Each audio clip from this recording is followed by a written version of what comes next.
maitsvaks hommikusöögiks, piknikule snäkiks või trennijärgseks vahepalaks.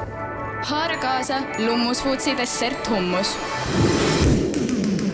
Desserthummused on taimsed, vähese suhkrusisaldusega, valgurikkad ning valmistatud kodumaisest kikerhernest.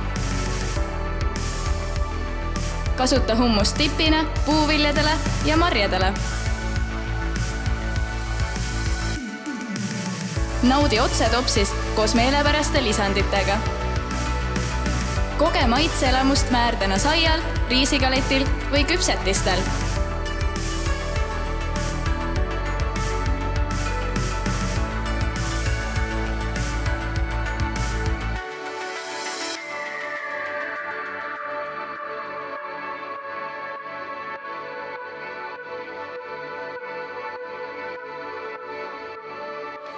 Lummus Foods. Toitev vahepala sinu igal sammul.